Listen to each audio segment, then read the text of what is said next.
The massive space station called Nexus Prime floated in the darkness between stars. It was bigger than most cities on Earth. Thousands of alien ships moved around it like insects around a bright light. Inside the station's main hall, Captain Daeho Kim stood alone in the center of a circle of strange beings. The hall was huge. Its walls reached so high that Daeho could barely see the ceiling. Lights of different colors shone down on him from above. Around him sat members of the Galactic Federation Council. They looked nothing like humans. The Velkari were tall and thin with silver skin that seemed to glow. Their eyes were large and black like deep pools. They never showed emotion on their faces. The Nathani looked more like humans, but their heads were bigger. They had no hair and their skin was pale blue. People said they could read minds. The Corvin were the scariest. They were huge with thick armor-like skin and sharp teeth. Their hands ended in claws. "Captain Kim of Earth," said a voice that filled the entire hall. The speaker was High Arbitrator Velthus, the leader of the Velkari. His voice was cold like winter wind. "You stand here to answer for the crimes of your species." Daeho stood, straight and tall.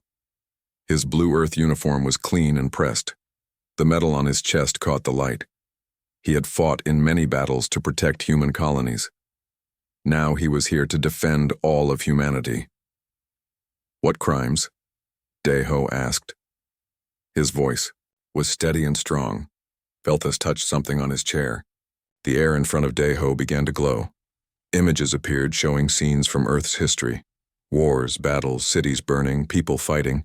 The images changed fast like someone flipping through a book. "Your species has known only war," said a Corvin general named Thekmor. His voice was like rocks grinding together. "In your short history you have fought each other without end. You destroyed your own world with pollution and violence." "That was our past," Daeho said. "We learned from our mistakes. We made peace on Earth. We stopped the wars." A Nathani with glowing eyes leaned forward. "But you brought your violence to the stars. You built warships. You claimed worlds that were not yours. You showed aggression to peaceful species." "We defended ourselves," Daeho replied. "When pirates attacked our colonies, we fought back. When slavers tried to take our people, we stopped them. We never started wars." The images changed again. Now they showed human ships firing weapons, human soldiers in battle, human colonies, expanding to new worlds. The aliens made it look like humans were the attackers in every fight. "You call it defense," said Velthus. "We call it proof of your dangerous nature. Your species cannot control its violent urges. You are a threat to galactic peace." A door opened at the side of the hall. A woman walked in wearing the formal robes of a human diplomat. It was Sora Park, Earth's ambassador to the Federation. She had been fighting for humanity's rights for 10 years. Her face was tired, but her eyes still burned with hope. "Honored Council," Sora said as she bowed. "I ask permission to speak for humanity." "You may speak," said Velthus, "but nothing will change our decision." Sora walked to stand next to Daeho. She touched a device on her wrist. New images appeared in the air. These showed humans helping other species. Human doctors treating alien diseases. Human engineers building schools and hospitals on poor worlds. Human ships rescuing survivors from natural disasters. "This is also humanity," Sora said. "Yes, we have a violent past, but we also have compassion. We help those in need. We protect the weak. We have made friends with dozens of species that the Federation ignores." An alien that looked like a tall plant with many arms stood up. This was an Althari, one of the peaceful species that humans had helped. "The humans saved my people when the plague came to our world. They asked for nothing in return. They are good beings with brave hearts." Other aliens began to speak. Some defended humans. Others demanded punishment. The hall filled with different voices in different languages. Daeho could not understand most of them, but he could hear the anger and fear. Velthus raised his hand. The hall became quiet. "We have heard enough. The evidence is clear. Humanity is too dangerous to remain in civilized space. They must be removed before they cause more violence. You cannot do this, Sora said. Her voice shook with emotion. Humans are citizens of the galaxy. We have rights. You have the right to exist, said Thekmor. The Corvan general smiled, showing his sharp teeth. But not here. You will be moved to the edge of the galaxy. You can live there in peace, far from civilized worlds. The outer rim is empty space, Deho said. There are no good worlds there, no resources. You are sending us to die slowly. That is not our concern, said Velthes. The vote is taken. All members of the Federation agree. Humanity is banished from civilized space. You have 30 days to gather your people and leave. The lights in the hall dimmed. Guards in armor came forward. They were not rough, but they made it clear that Deho and Sora had to leave. As they walked toward the door, Deho heard alien voices talking excitedly in their own languages. Some sounded happy, others sounded worried. Outside the hall, Sora grabbed Deho's arm. This is not over, she whispered. There are still species that support us. We can appeal this decision. No, Deho said quietly. I saw their faces. They are afraid of us. Fear makes people do terrible things. We have 30 days to save our people. They walked through the station's corridors. Aliens of many species moved past them. Most looked away when they saw the humans. A few stared with curiosity or hatred. Children of different species pointed at them and asked their parents questions in whispered voices. At the docking bay, their ship waited. It was called New Sol, a beautiful vessel with white hull and blue markings. Engineer Jinwoo Lee was already there checking the engines. He was young but very skilled with machines. Captain, Jinwoo said as they approached. I heard the news. On the communication channels, all human ships are being ordered to leave Federation space. It is true, Deho said. Start preparing for a long journey. We are going to the outer rim. Jinwoo's face went pale. The outer rim? But sir, there is nothing there. Just empty space and dead worlds. Then we will make them live again, Deho said. Humans have always been good at surviving in bad places. As their ship left Nexus Prime, Deho watched through the window. The great station grew smaller behind them. Soon it was just a point of light among the stars. He thought about all the human colonies scattered across the galaxy. Millions of people who would have to leave their homes. Children who would grow up on cold worlds at the edge of nowhere. Jinwoo came to stand beside him. The young engineer was looking at a star chart on his tablet. Captain, I have been studying the outer rim. There are some strange things out there. Old ruins on dead worlds. Energy readings that do not make sense. What kind of energy readings? Deho asked. I do not know. They are unlike anything in our databases. The signals are very old, maybe millions of years old. Jinwoo paused and looked worried. Sir, what if there is something dangerous in the outer rim? What if the Federation knows about it? Deho stared out at the stars. In the distance, he could see the lights of other human ships. They were all heading toward the edge of the galaxy now, toward the unknown darkness that waited there. Then we will deal with whatever we find, he said. We always do. 18 months had passed since the banishment. The human colony on Titan's Rest was nothing like the green worlds they had left behind. The sky was always gray. The air was thin and cold. The ground was hard rock with no soil for growing food. Hei-Wan. Choi walked through the main settlement, checking on the people. She was the colony administrator, which meant she was responsible for keeping everyone alive. It was the hardest job she had ever done. Administrator Choi called a voice behind her. She turned to see Jin-Soo, one of the mining foremen. His face was dirty and tired. The main drill broke down again. We cannot get more ore without it. Can you fix it? Hei-Wan asked. We need new parts. But we have no way to get them. The Federation traders will not come here. Jin-Soo kicked at a rock. We are running out of everything. Food, medicine, tools. People are getting sick. Hei-Wan nodded slowly. She had heard the same story every day for months.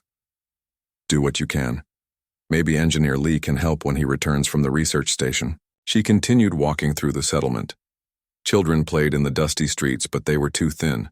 Their clothes were old and patched. The adults worked hard, but their faces showed no hope. Everyone was just trying to survive another day. At the far edge of the settlement, strange ruins rose from the ground. They were made of black stone that seemed to drink in light. The shapes were wrong somehow, like they hurt to look at.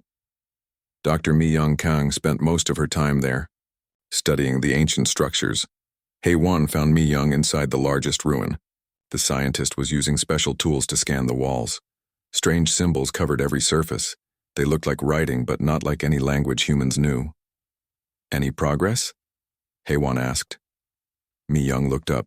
Her eyes were red from lack of sleep. She had been working without rest for weeks.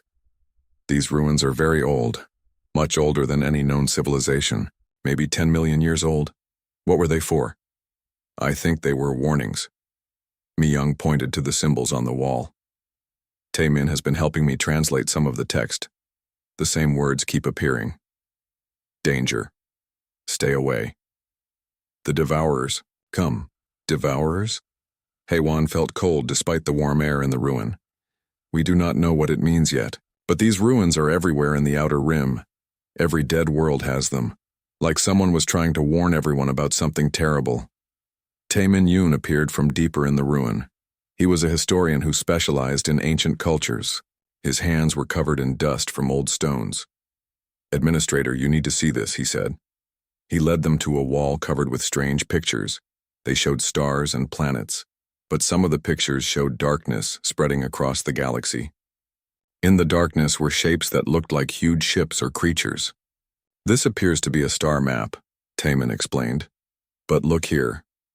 He pointed to symbols at the edge of the map. This shows something coming from beyond the galaxy, something that eats worlds. That is just ancient mythology, Hei-Wan said, but her voice shook a little.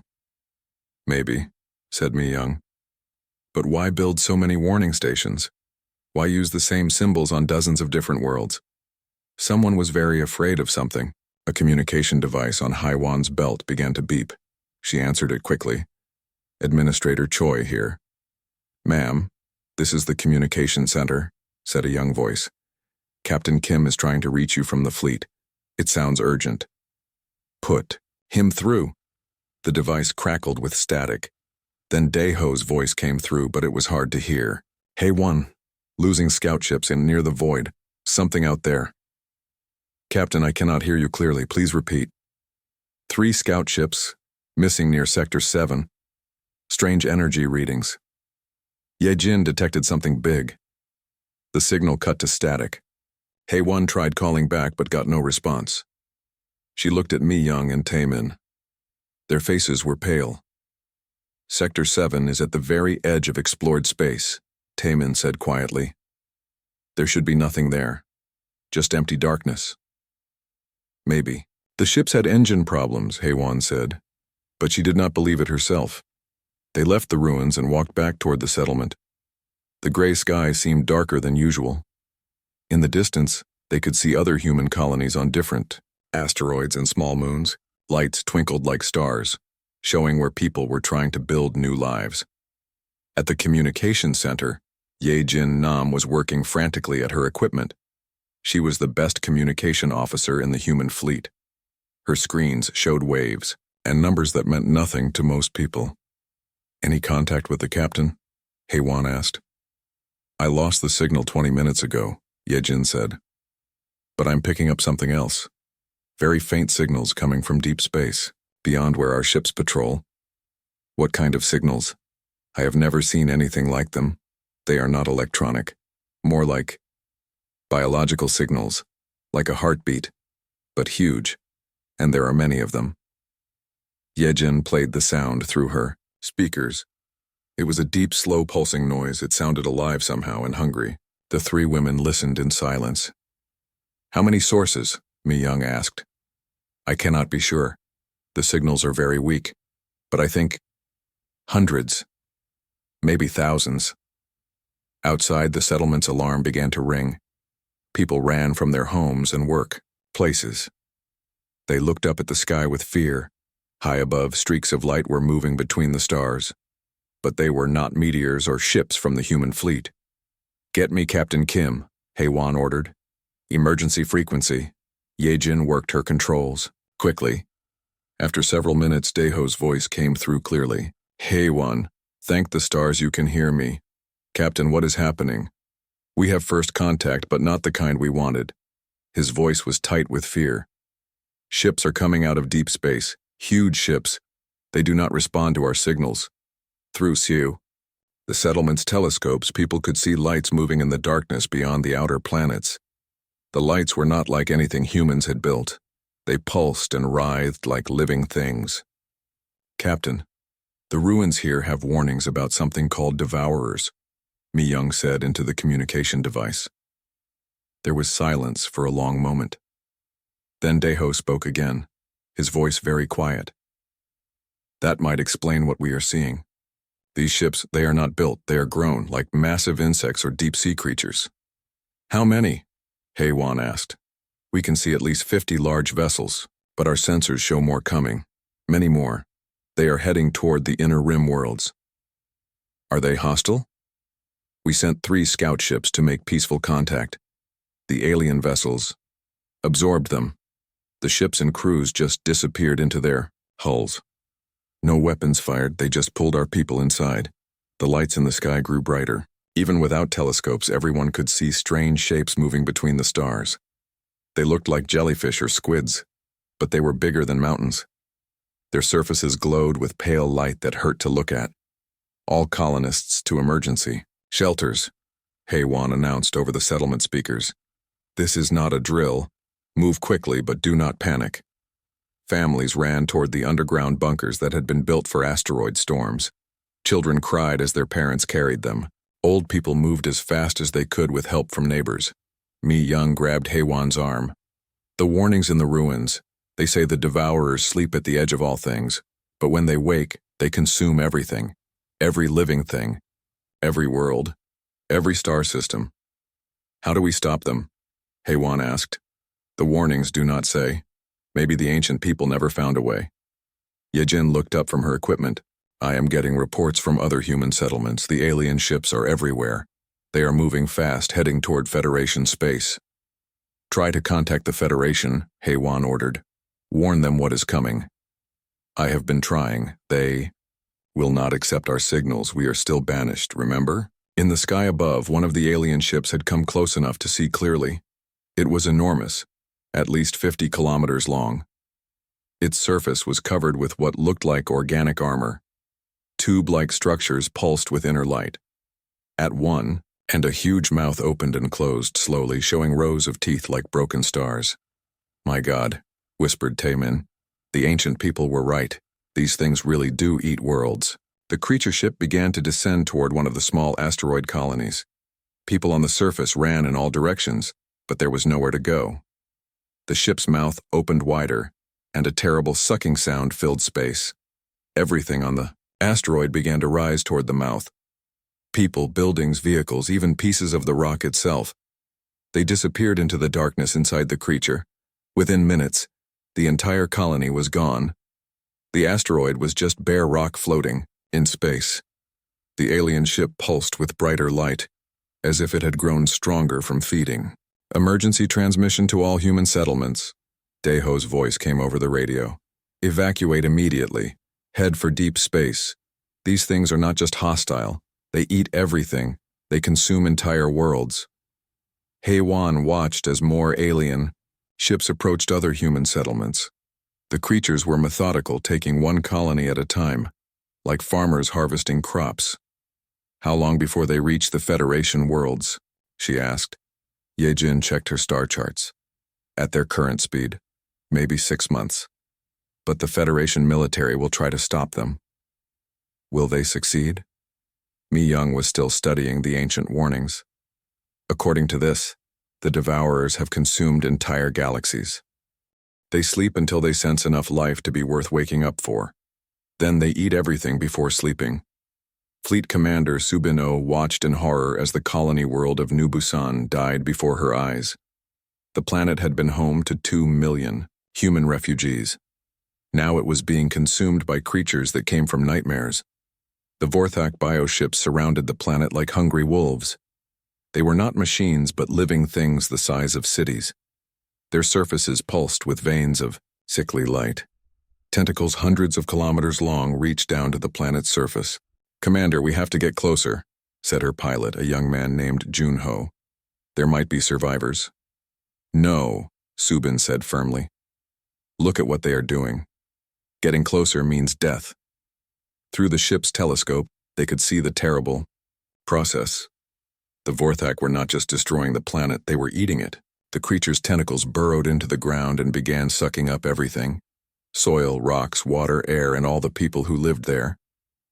The planet's blue oceans turned brown as they were drained away. Green forests withered and died as the atmosphere was consumed. Cities crumbled as their foundations were eaten from below. Within hours, New Busan changed from a living world to a dead rock floating in space. "Emergency signal from the refugee ships," reported communications officer Minho. "They are requesting immediate evacuation assistance." Subin could see the civilian ships trying to escape the system. Hundreds of vessels packed with families who had lost everything. The Vorthak paid no attention to the small ships. They were too busy feeding on the planet itself. "All ships maintain safe distance," Subin ordered. "Guide the refugees to the rally point in Sector 12. Do not engage the aliens under any circumstances." "Commander," called sensor specialist Hyo Jin from her station, "I am reading massive biosignatures throughout the outer rim. These creatures are everywhere. They have awakened across thousands of light years."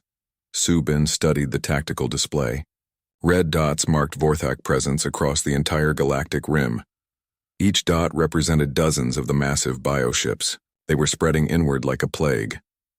On the refugee ships, Dong-hyuk Jung tried to keep people calm. He had been a teacher on New Busan before the evacuation. Now he was caring for 300 survivors crammed into a cargo ship meant for 50 people. "Please remain calm," he announced over the ship's speakers. "We will reach safety soon. The fleet is protecting us." But Dong-hyuk did not feel calm himself. He had watched his school disappear into the mouth of one of those things. His students, his friends, his whole life consumed in minutes. Now he was responsible for keeping these people alive. A small girl named Yune tugged at his coat. "Teacher Jung, when can we go home?" Dong-hyuk knelt down to look into her eyes.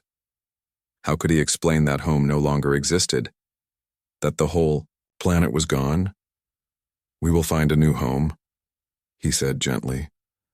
"Somewhere safe where these bad creatures cannot find us." "Will my mommy and daddy be there?"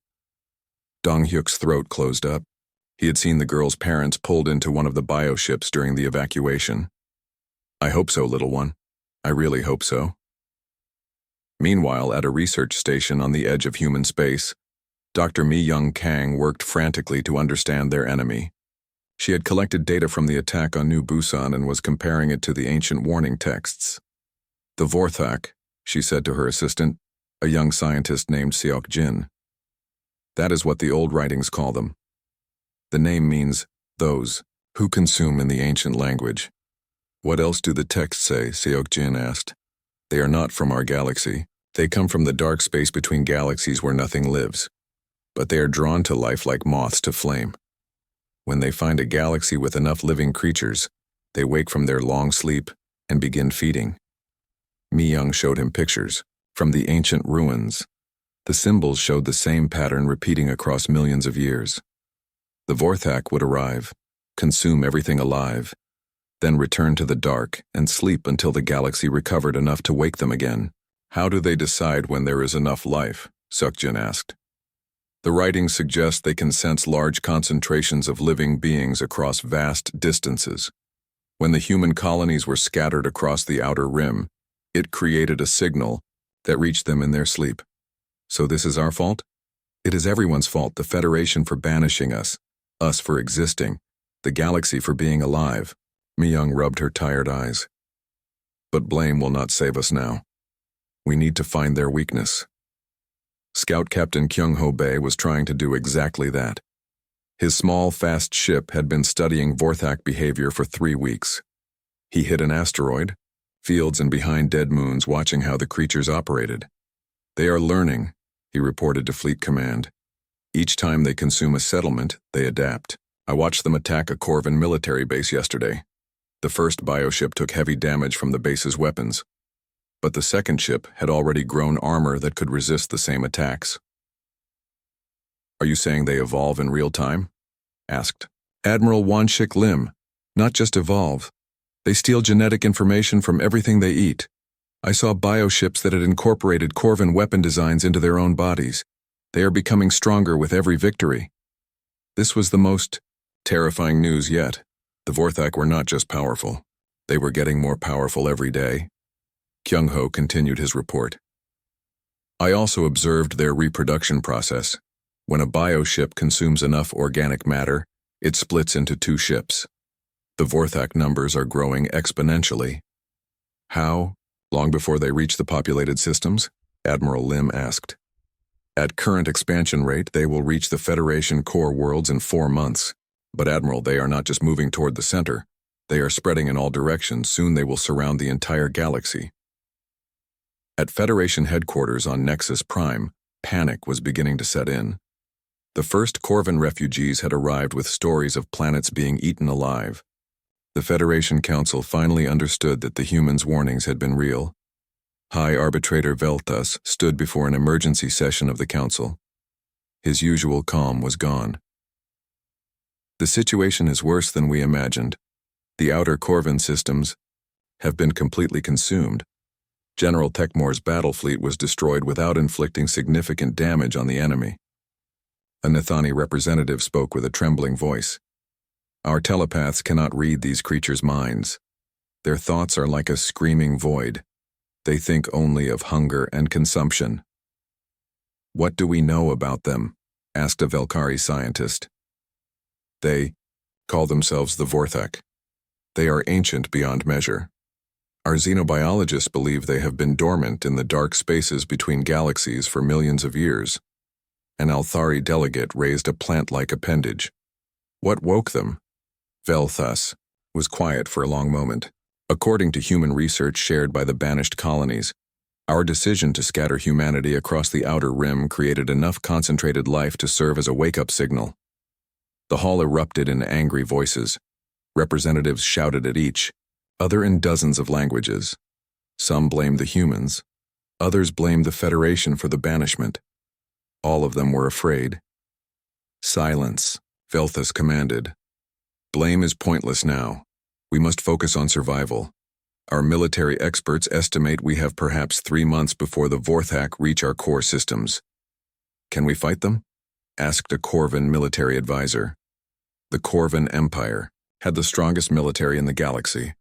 Their fortress worlds fell in days. Conventional weapons seemed to have little effect on these bioships.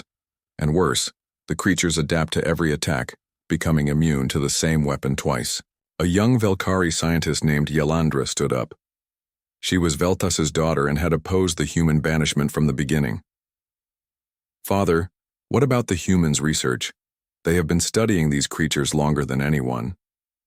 The humans are banished criminals, said an angry Corvan. We cannot trust them. The humans are the only ones who have studied the ancient warnings, Yelandra replied. They may know something that could save us. Veltus looked older than his many years. I will consider reaching out to the human leadership, but I make no promises. The humans have every reason to let us face this threat alone. Back in the Outer Rim, Admiral Wanshik Lim received an encrypted message from an unknown source within Federation space.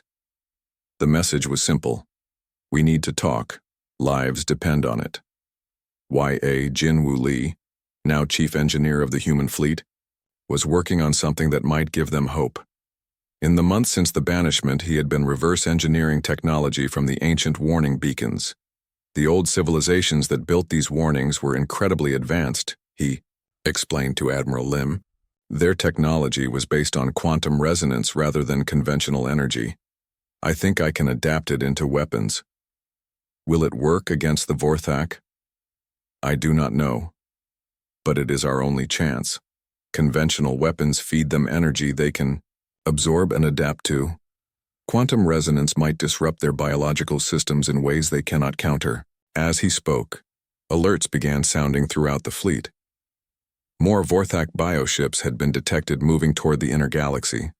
The swarm was growing larger every day. In the darkness between stars, something vast and ancient stirred. The Vorthak hive mind had fully awakened for the first time in 3 million years.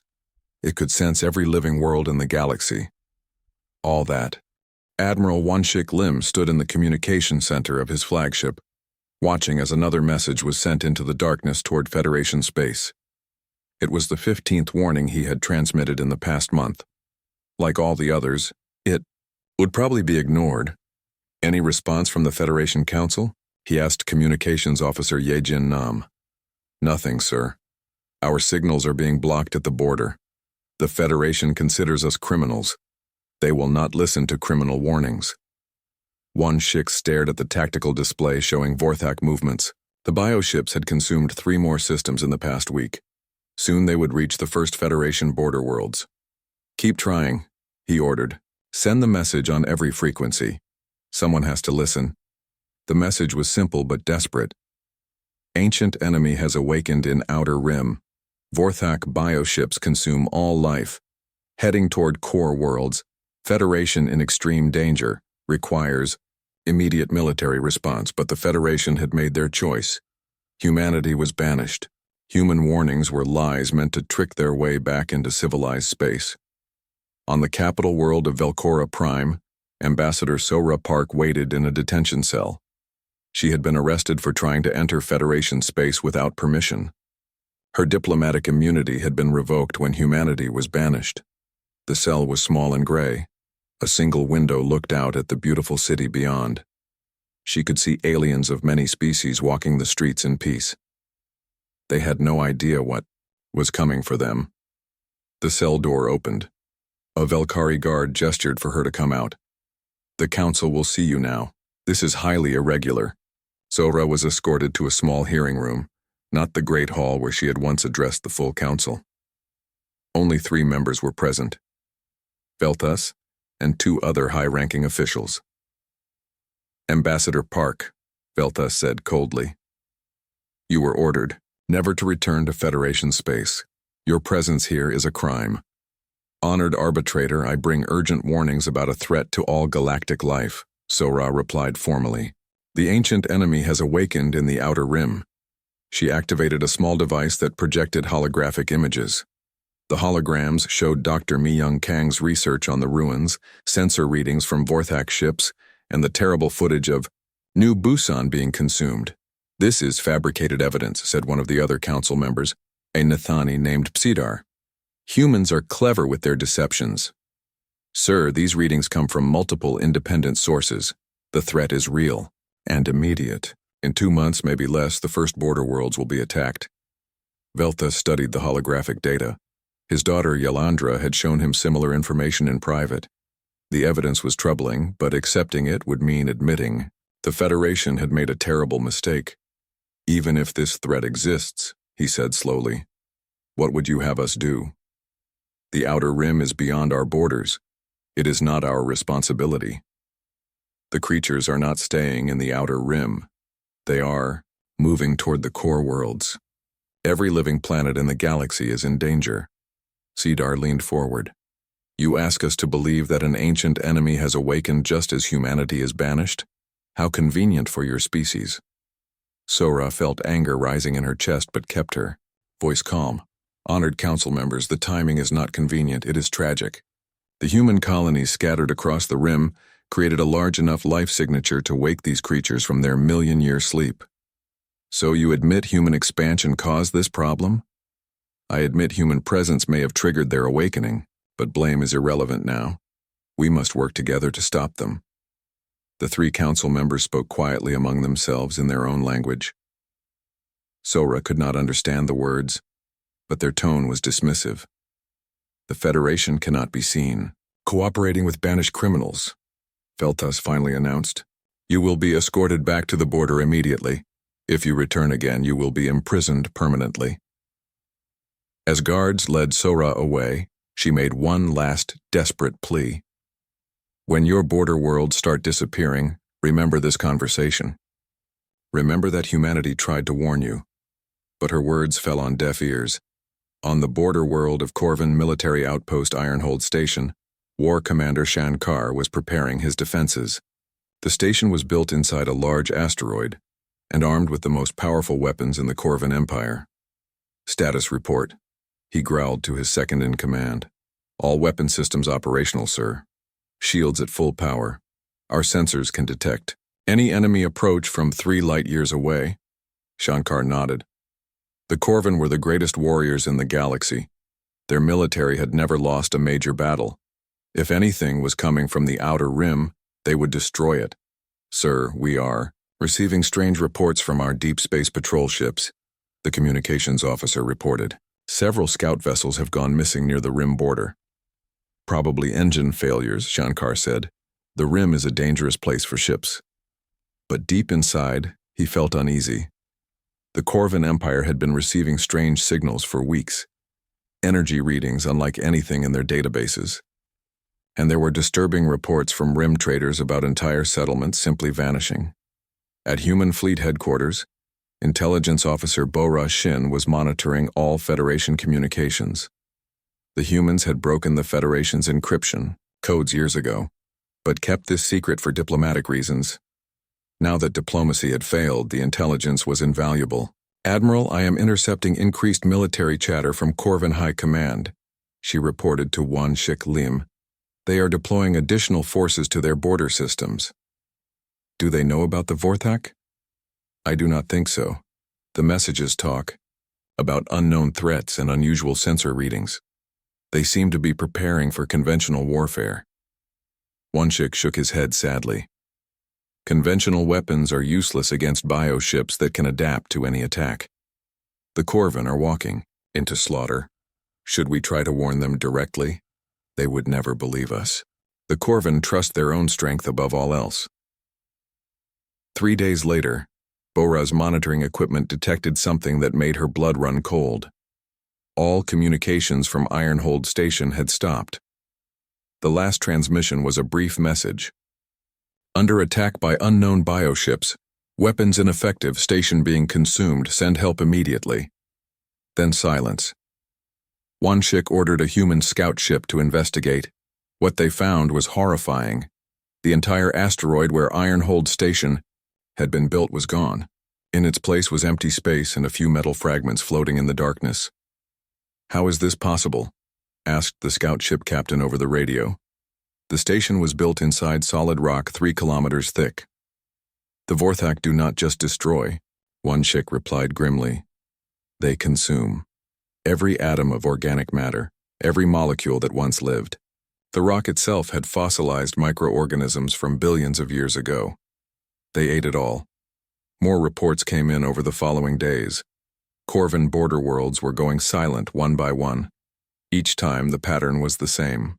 A brief distress, call about bioships, weapons having no effect, then nothing. The Federation Council was forced to take notice when an entire Corvin battle fleet disappeared.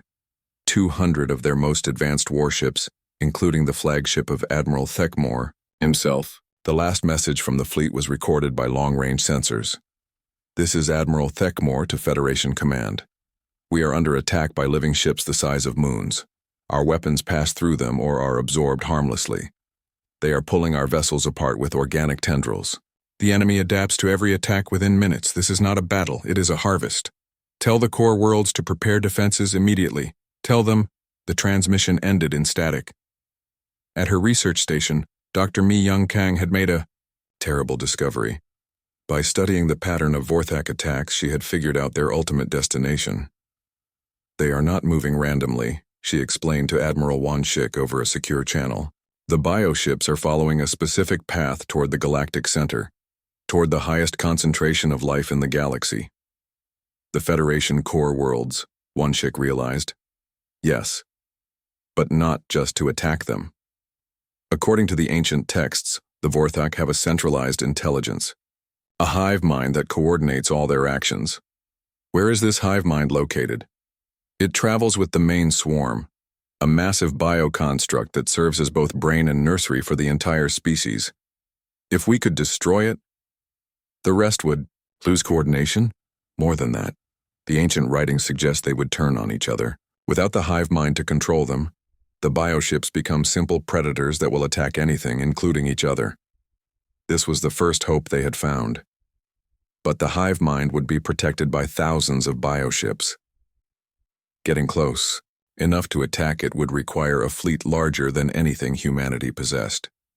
Wan Shik made a difficult decision. He composed a final message to the Federation Council.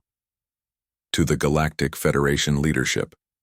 The Vorthak threat is real and immediate. Your border worlds are already being consumed. Conventional weapons are ineffective. The enemy adapts to all attacks. But humanity has found a possible solution. We are willing to share our research and fight alongside Federation forces.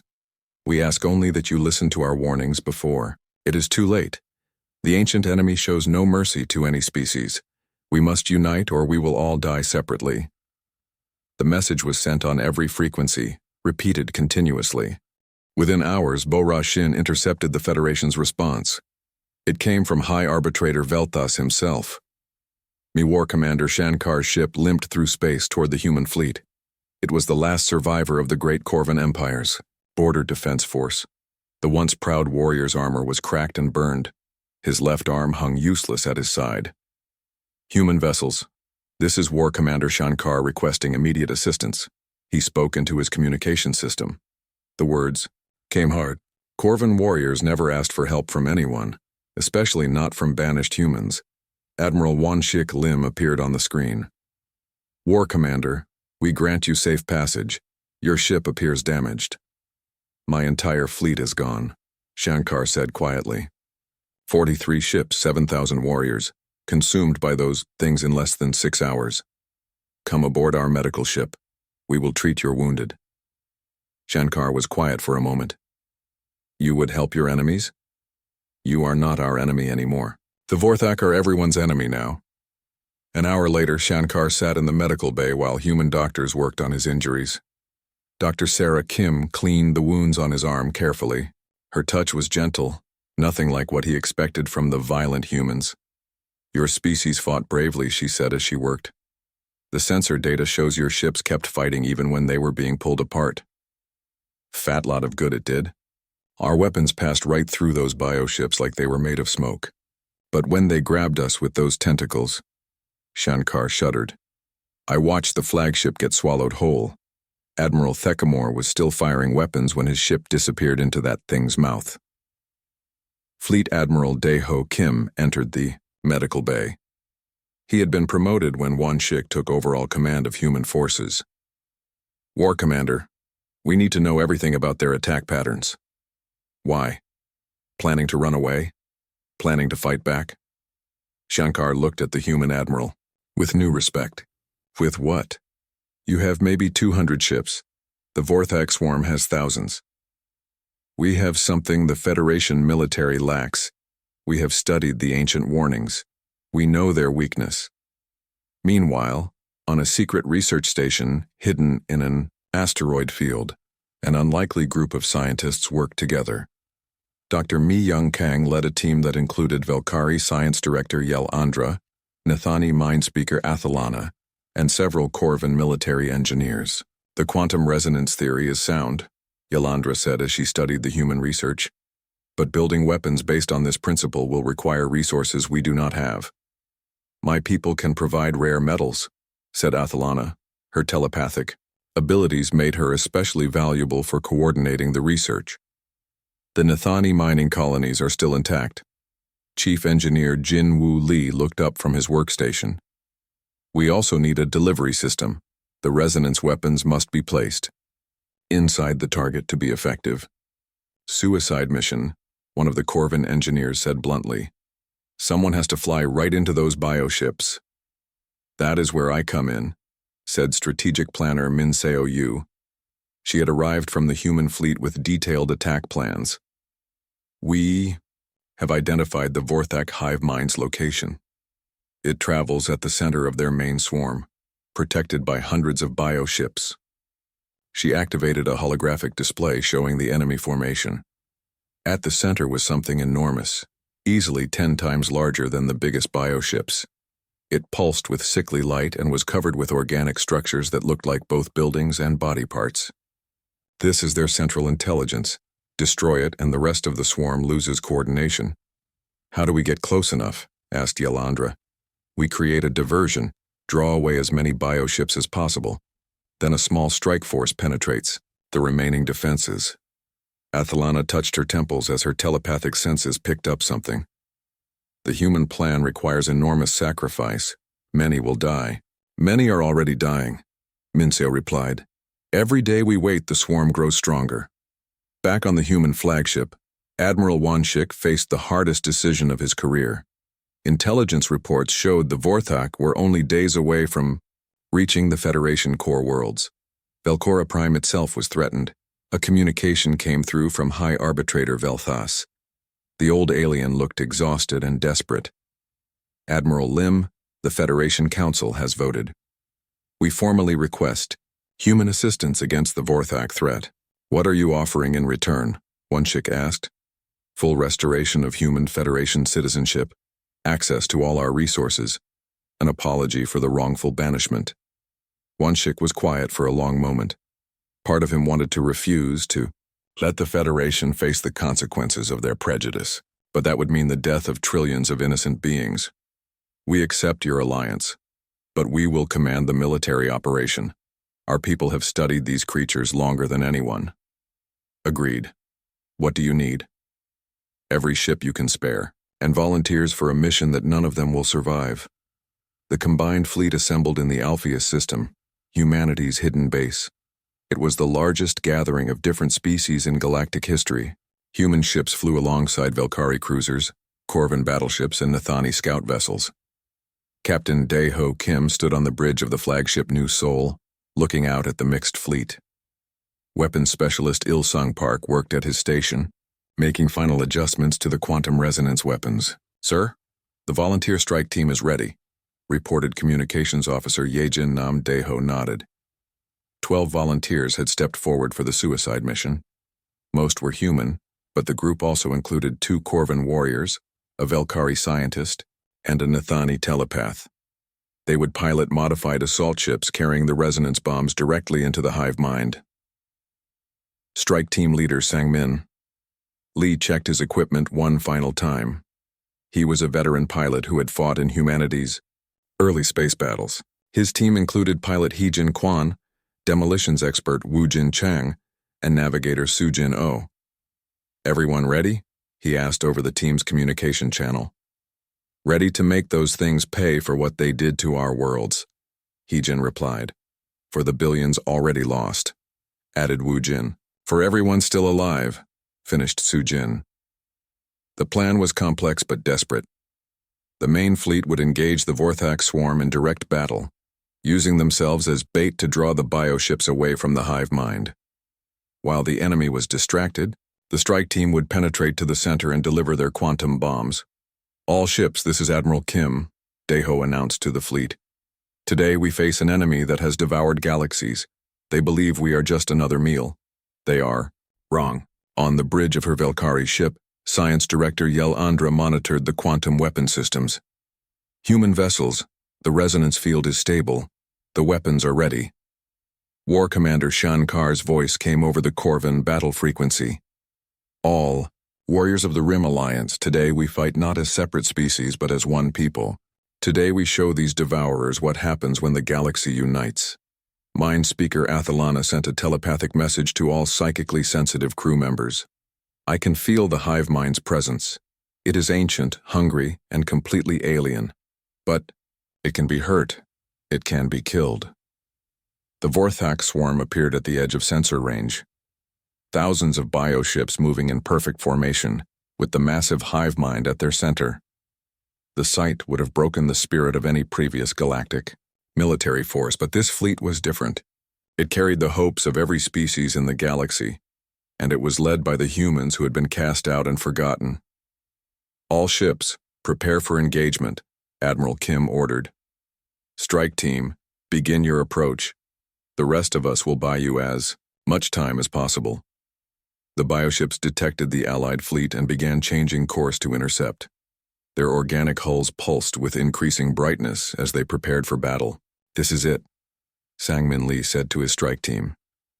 "Remember, we are not trying to win a battle. We are trying to save a galaxy." The two forces rushed toward each other across the darkness of space. Behind them, every inhabited world in the galaxy waited to learn their fate.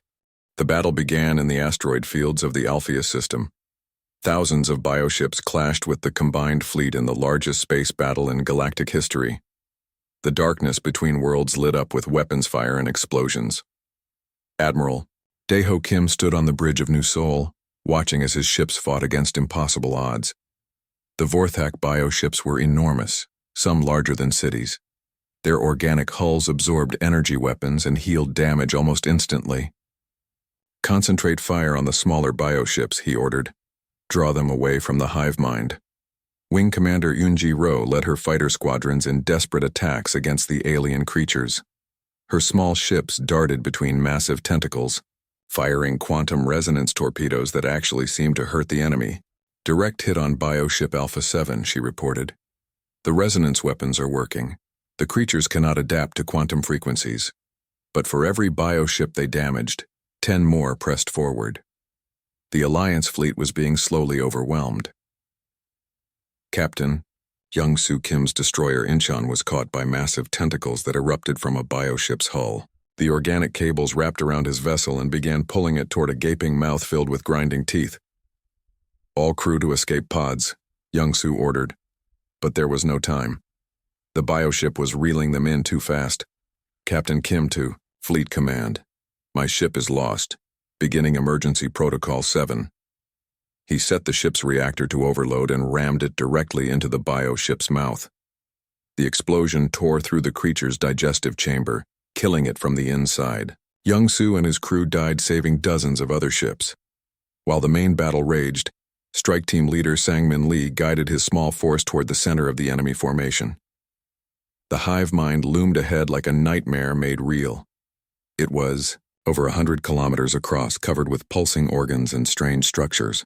"Stay close to the asteroids," Sang-Min ordered his team. "Use them for cover." Pilot Hee-Jin Kwan's ship was the fastest, dancing between floating rocks while bioship patrols hunted for them. "I count at least 50 guardian creatures around." The hive mind. "How do we get through?" "We do not go around them," said demolitions expert Woo Jin Chang. "We go through them." The strike team burst from the asteroid field at maximum speed. Guardian bioships immediately moved to intercept, but they were too slow to catch the small, fast human vessels. Sang-Min's ship shook as organic projectiles exploded around them. "Team 2, break left and draw their fire. Team 3, with me, toward the primary target." Navigator Soo-jin. Oh guided her ship through a maze of writhing tentacles that erupted from the hive mind's surface. Her ship's hull scraped against organic armor, leaving trails of sparks. "I am taking heavy damage," she reported. "Hull breach on deck 3. "Keep going," Sang-Min replied. "We are almost there." One by one, the strike team ships were caught by the hive mind's defenses. Soo-jin Oh's vessel was pulled into a secondary mouth and crushed. Hee-Jin Kwan's fighter was speared by a massive tentacle and exploded in flames. Woo Jin Chang's ship made it to the surface but was absorbed by the creature's living hull. Soon only Sang-Min Lee remained, his battered assault ship limping toward the hive mind's central core. His engine was failing, his weapons were gone, and his life support was barely functioning. "Strike Team Leader to Fleet Command," he transmitted. "I am the last one. Beginning final approach." "Sang-Min, you have done enough," Admiral Kim's voice came back. "Try to get out of there." "No, sir. This is why we came here. For everyone who died. For everyone still alive." Sang-Min pushed his failing ship through the hive mind's outer defenses. Organic walls closed around him like a living tunnel. Strange lights pulsed in the darkness ahead. The quantum resonance bomb in his cargo bay hummed with deadly energy. The tunnel opened into a vast chamber at the heart of the creature. The walls were covered with neural tissue that sparkled with electrical activity. This was the brain of the Vorthak swarm. the intelligence that coordinated millions of bioships across the galaxy. "This is for New Busan," Sangmin whispered, thinking of all the worlds that had been consumed. "This is for everyone you murdered." He armed the quantum resonance bomb manually, knowing the explosion would destroy him along with the target. As Vorthak defender organisms swarmed toward his ship, he spoke his final words. "This is Strike Team Leader Lee to all Alliance forces. The mission is complete. Tell everyone that humanity remembers its friends and we never forget our enemies." The bomb detonated in a cascade of quantum energy that tore through the hive mind's neural networks. The massive bioconstruct convulsed as its brain tissue was shredded by resonance waves. Across the galaxy, every Vorthak bioship felt the death scream of their collective intelligence. Admiral Kim watched in amazement as the enemy formation fell apart. Bioships that had fought with perfect coordination suddenly turned on each other. Without the hive mind to control them, they became simple predators attacking anything that moved. "All ships pull back to safe distance," he ordered. "Let them destroy each other." The sight was horrible but necessary. Thousands of bioships tore each other apart in a feeding frenzy. The creatures that had consumed entire civilizations were now consuming themselves. War Commander Shankar's damaged battleship limped back toward the human fleet. "Admiral Kim, Corvin forces are withdrawing as ordered. The enemy has lost all tactical coordination." Science Director Yelandra monitored the quantum resonance field from her ship. "The effect is spreading through their bio-neural networks. Every Vorthak in the galaxy should be affected within hours." Mind Speaker Athalana sent a telepathic message to all psychically sensitive crew members. "The screaming has stopped. The hive mind is truly dead. I can sense individual bioships across the rim turning on their own kind." The battle continued for 3 more hours. But now the Alliance fleet was just observers. The Vorthak swarm tore itself apart with the same efficiency they had once used to consume worlds. By the time it was over, the space around Alpheus was filled with floating organic debris. 1 year later, a memorial ceremony was held on the rebuilt Nexus Prime. Representatives from every species in the galaxy gathered to honor those who had died fighting the ancient enemy. President Ha-Young Choi, formerly colony administrator of Titan's Rest, stood before the Great Assembly. She wore the formal robes of Earth's head of government, a position created when humanity was invited to join the Galactic Federation Council as equals. "Today we remember the brave souls who gave their lives to save our galaxy," she said. Her voice carried to billions of beings watching across countless worlds. They came from many species, but they died as one people united against a common threat. High Arbitrator Velthus rose from his seat. The old alien looked frail but determined. "The Galactic Federation formally apologizes to humanity for the unjust banishment. Your species showed courage when ours showed only fear. Your sacrifice saved us all." The ceremony included readings of names from the memorial wall: Captain Young-Soo Kim, Pilot Hee-Jin Kwan, Demolitions Expert Woo-Jin Chang, Navigator Soo-Jin Oh, and at the end, Strike Team Leader Sang-Min Lee, whose final transmission had become the galaxy's most famous last words: Admiral Dae-Ho Kim, now commanding the Integrated Galactic Defense Corps, watched as mixed-species crews prepared new ships. Human engineers worked alongside Velkari scientists. Corvin warriors trained human recruits.